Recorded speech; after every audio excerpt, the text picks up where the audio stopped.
Trump de volta à Casa Branca. Aqui em Washington, D.C., só para a gente terminar, Colombo e Fabrício, clima de velório, reduto historicamente democrata, hoje amanhece assim, ó, em silêncio. Enquanto isso, lá na Flórida, tem festa, viu? Lá em Mar-a-Lago, com direito a DJ, amigos, familiares e até Elon Musk, que, segundo disseram, tá dançando junto com Eduardo Bolsonaro em cima de uma mesa lá, viu?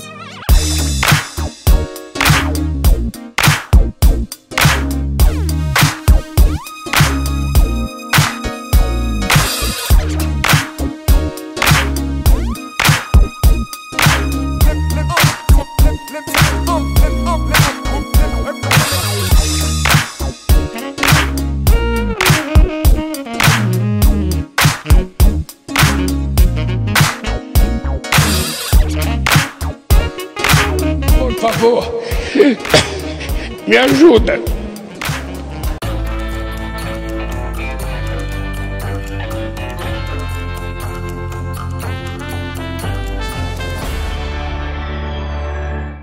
Enquanto rola velório entre os democratas e festa entre os republicanos, uma coisa que chamou a atenção é quem estava na festa. Eduardo Bolsonaro dançando em cima da mesa da mansão do Donald Trump com Elon Musk. É uma imagem que já diz muito sobre a proximidade do homem mais poderoso do mundo com o homem que o Lula e o Supremo mais odeiam, Bolsonaro.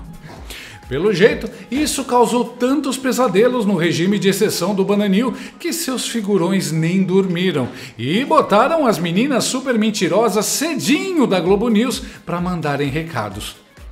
A verdade é que a casa caiu e todo mundo está em pânico com o que o Laranjão pode aprontar com o regime. E nem estão tentando disfarçar. Olha só o desespero da comentarista da Globo News e manicure dos 9 dedos do Lula Mortadela, Daniela Lima. O Palácio do Planalto já se prepara para o uso das comissões no Congresso americano para pressionar a justiça e a democracia no Brasil. Do que estamos falando? A exemplo do que aconteceu no primeiro semestre desse ano, quando uma comitiva de parlamentares aliados a Bolsonaro e ex-parlamentares aliados a Bolsonaro foram para os Estados Unidos a convite de uma comissão dominada por republicanos para falar a respeito do Supremo Tribunal Federal e da democracia no Brasil após o 8 de janeiro, a exemplo do que aconteceu, este como um ato isolado, a chancelaria no Brasil já prepara o presidente Luiz Inácio Lula da Silva e também alerta os outros poderes que esse uso das comissões do Congresso americano para levantar questões, pressionar o Brasil, o sistema constitucional de freios e contrapesos do Brasil, em especial o judiciário, deve ser ampliado. Dessa vez, a gente viu num primeiro semestre uma comissão com pouca repercussão perto do estrago que poderia ter feito. Com um Trump presidente e uma chefia, uma Câmara republicana e um Senado republicano, esse impacto tende a ser maior. Passando por uma segunda questão, porque, como eu disse, nós vamos fatiar tudo. Além disso, 2 agendas estratégicas para o Brasil claramente saem fragilizadas. A agenda ambiental, para a qual Trump já disse, olha, por exemplo, foi uma pregação muito importante para ele em alguns estados, onde as pessoas querem vender seus terrenos para exploração de petróleo, exploração de combustível fóssil. Ele falou, por mim, vamos embora. A Kamala Harris tinha dito, eu sou contra, depois teve que tentar modular. Isso rendeu votos a ele. A agenda ambiental sai fragilizada. Ele é muito mais do tipo, meu amigo, eu preciso que esse país cresça aqui, ó, rapidão, e I don't care para o que vai acontecer no longo prazo. Isso já num cenário de emergência climática, você está vendo agora a Espanha debaixo d'água. Um segundo ponto claramente deixado ali por ele, tá claro e evidente, é a regulamentação das redes sociais. A agenda ambiental e regulação de redes saem fragilizadas dessa eleição americana. Primeiro porque Donald Trump elogiou, não uma, mas algumas vezes, pessoalmente, uma figura que colocou 5 milhões de dólares na rua, sorteando para ter votos para o republicano. Elon Musk.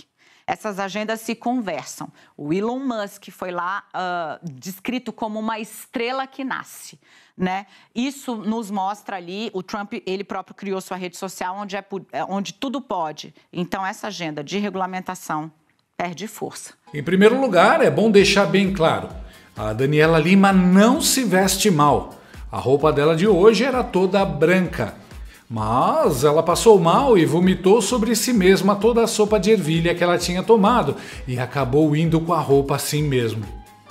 Em segundo lugar, Daniela, eu sei que o Lula tá te usando como uma marionete, mas tenta disfarçar um pouco. Pelos seus movimentos, é óbvio que tinha alguém puxando as cordinhas. As comissões do Congresso americano para levantar questões, pressionar o Brasil, o sistema constitucional de freios e contrapesos do Brasil. Prestando atenção nas mãozinhas, o gestual não esconde, ela tá nervosa. Quanto ao resto, pronto, começou o mesmo discurso da Venezuela de que os Estados Unidos imperialistas malvadões estão prejudicando o país. Incrível como nenhuma ditadura gosta dos Estados Unidos, né? O desespero da mortadela deixa tudo bem óbvio. Os figurões do regime de exceção do Bananil estão insones e as paquitas deles estão em estado de pânico escandaloso. A Daniela Lima pegou o teste de testosterona do governo Lula e com uma caneta adicionou um terceiro dígito para dar a impressão de que eles estão muito macho lá. Mas a verdade é que estão todos se borrando em seus fraldões. Incrível como dá para sentir o choro dela por dentro enquanto ela fala. Os defensores da democracia estão simplesmente admitindo que a água bateu na bunda. E sabem que agora não vai adiantar se esconder atrás de pauta ambiental. Olha a carinha da mortadela. Tá preocupada com Trump explorando petróleo e questões climáticas, mas a China poluindo e explorando como se não houvesse amanhã não ganha nem citação de rodapé, né? Os blogueiros da Globo News sabem que as vísceras da ditadura que os sustenta serão expostas para o mundo agora. Aliás, eu queria saber o que a mortadela quis dizer com prepara o Lula. Estão passando vaselina no bumbum dele para doer menos? Não vai adiantar, Lula.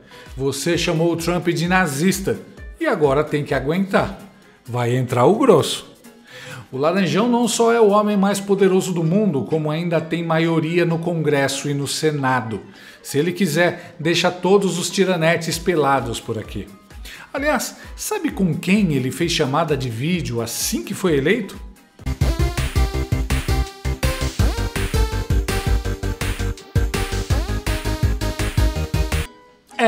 Com o Bolsonaro. Ele deve ter perguntado ao Bolsonaro por que ele não pôde ir pessoalmente lá na mansão dele acompanhar a contagem. E a resposta? Sabe, Trump, tem um tal de Alexandre de Moraes aqui e ele pegou o meu passaporte, tá ok?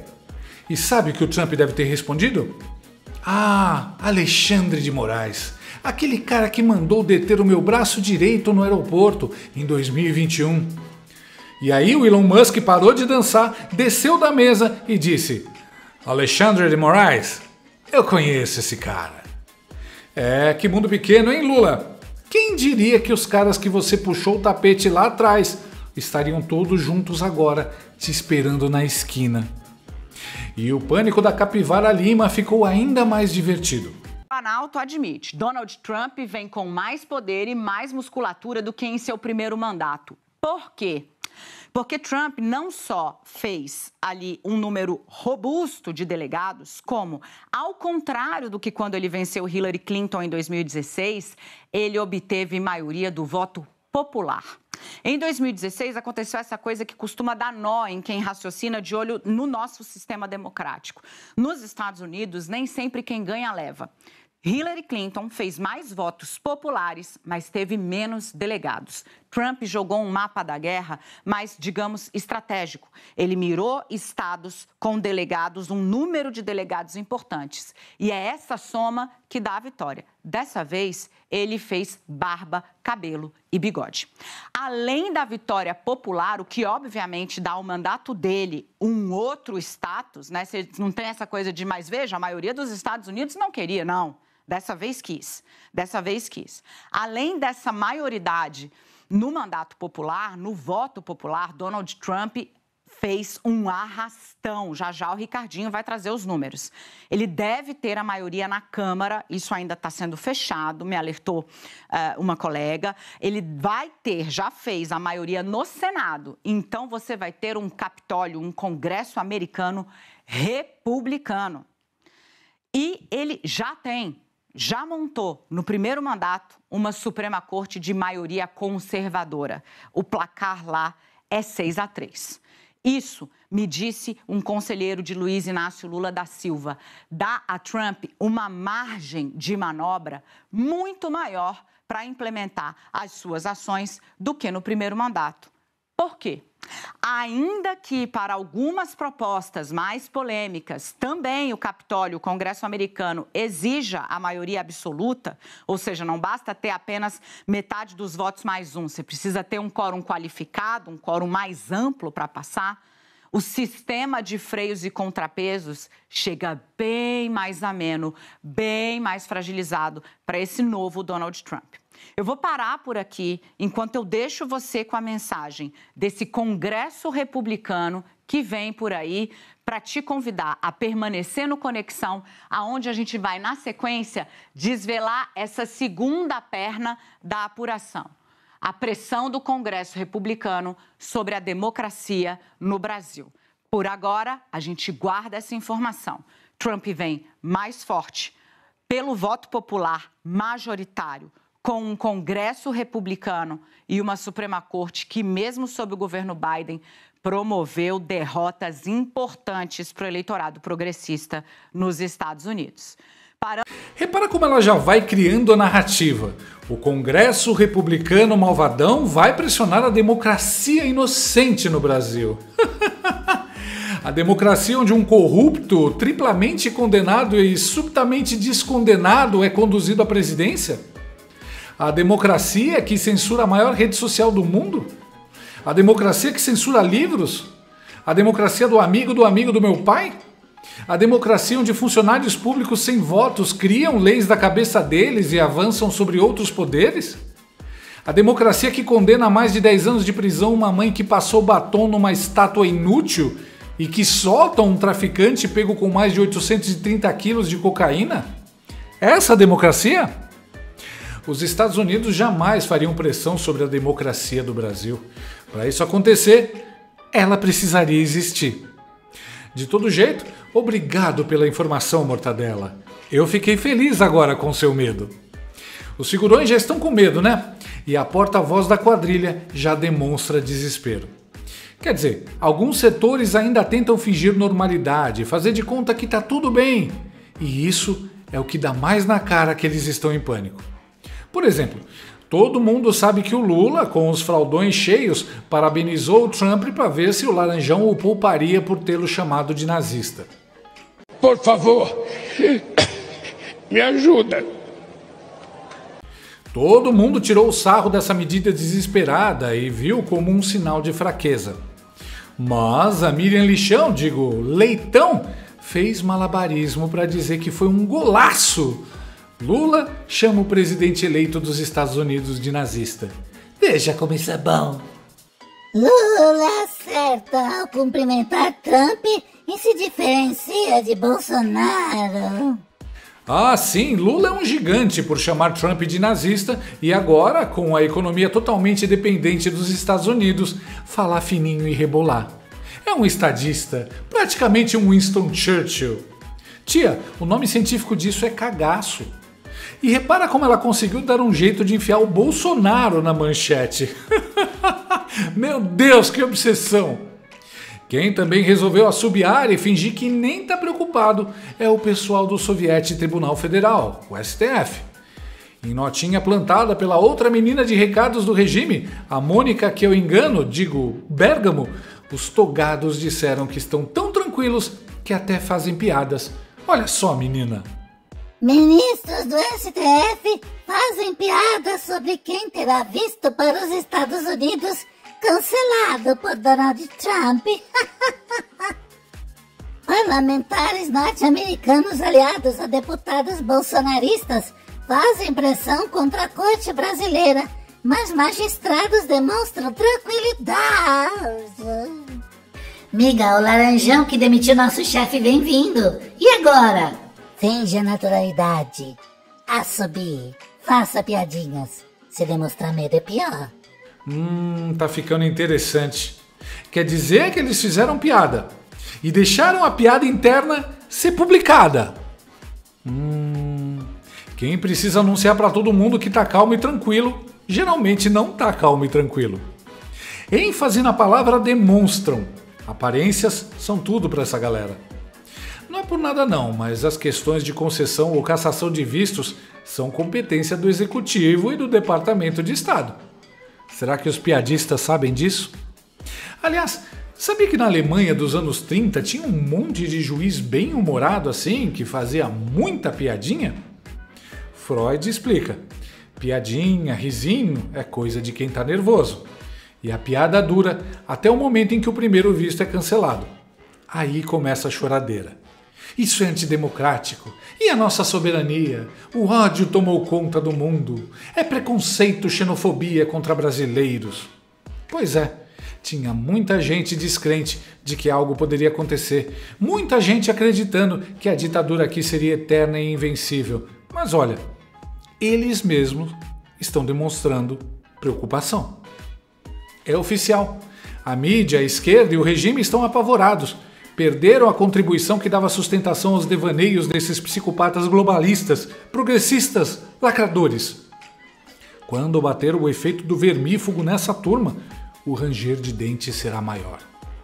Daniela Lima, mais uma vez, surge esbaforida com um verdadeiro espetáculo de alertas sobre possíveis retaliações do Congresso americano às nossas instituições tão puras.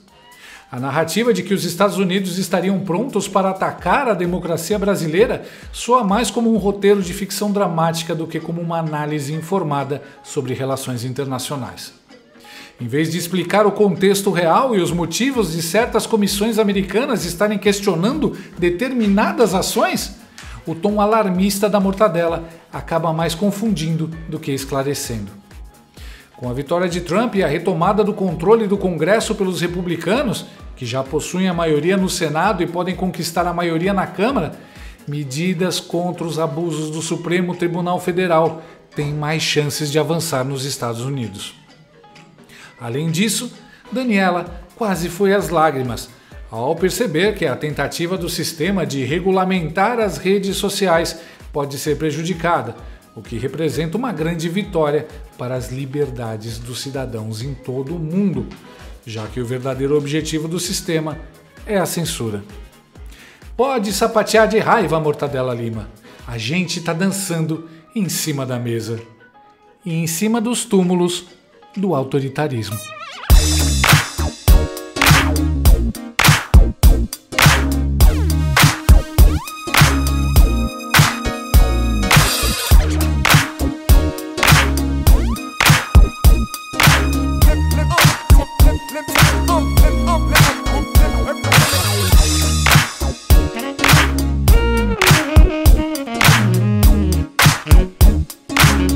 Gostou desse vídeo? Então inscreva-se no canal, comente, curta e compartilhe com seus amigos. Não gostou? Compartilhe com seus inimigos. Até o próximo vídeo, se o mundo não acabar antes. Por hoje é só.